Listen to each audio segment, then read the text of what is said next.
Hello everyone and welcome to this week's video. I finished last week's video referring to John Venn, Hereford's preeminent philanthropist. I'm standing by his old vicarage now the offices of Venture.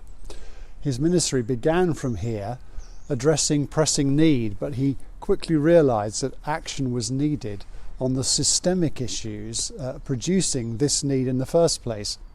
He started the Society for Aiding the Industrious, a name which now sounds archaic. However, its work was anything but. It built and ran a steam corn mill, producing corn at a cheaper rate than was charged elsewhere. There was a baths complex heated by waste energy from the mill, allotments, a model farm and gardens. They had a coal store where coal was bought in bulk and the cheaper prices passed on to the poor in winter. He created a whole mixed welfare system for the poor of Hereford, which helped promote health and cleanliness, provided jobs and gave sound financial advice. Mother Teresa said, "When I give food to the poor, they call me a saint. When I ask why the poor have no food, they call me a communist." John Venn, Mother Teresa, and many others have recognised that it's all very well pulling drowning people out of the river, but it would be much, much better to stop them falling into the river in the first place. Jesus' early working life was almost certainly as a tradesman in the city of Sepphoris, just up the coast from Nazareth. There he would have witnessed the exploitation of the poor, particularly day labourers. The land of Israel was full of systemic injustice in his day. An unjust tax burden was forcing people off their ancestral lands or taxing them to the extent that it was impossible to make ends meet. As Andrew Mays remarks in his excellent book, Another Christ, one I highly recommend in our year of engagement, Greco-Roman culture nourished the creation of an upper class, the social elites, who owned great homes and estates. The value system and belief system of the culture manifest itself in indulgent architecture. Wealth was power, and the gentry of Tiberias and Sepphoris were at the top of the social pyramid of haves and have-nots. Our problem in seeking to emulate the missional practice of Jesus as prophet is we're both products of our culture and system that allows so many people to fall through the cracks and beneficiaries of it.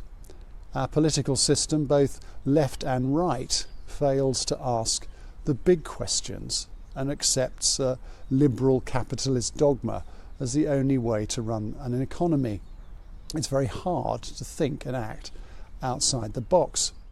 But there is something very wrong when people cannot earn enough to feed their families and rely on food banks, a need that seems to grow remorselessly. Jesus had no such qualms. He wasn't a beneficiary of the system and was therefore better able to critique it. He called out the corrupt religious system that the temple had become, turning over the tables of the money changers as an act of social resistance. He criticised religious practices like Sabbath as they'd come to be practised. It was a practice that marked out Jewish ritual purity but was used as an excuse not to do good works for one's neighbour. Brendan Manning, in his book The Ragamuffin Gospel, notes Jesus was not just breaking the law, he was destroying the very structure of Jewish society. Jesus called out the immoral actions of both oppressed and oppressor. I wonder whether an equivalent today might be the actions of Extinction Rebellion and Just Stop Oil. This direct action provokes very strong feelings.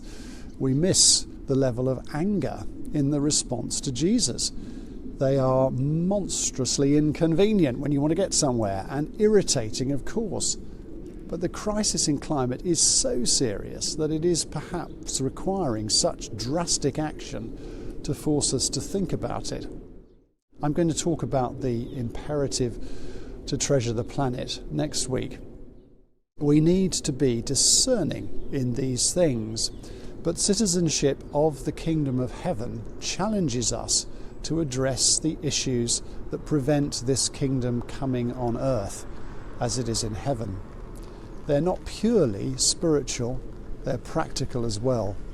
The church at its best has always been at the forefront of campaigns for social justice, and at its worst when it works in cahoots with the powers that be.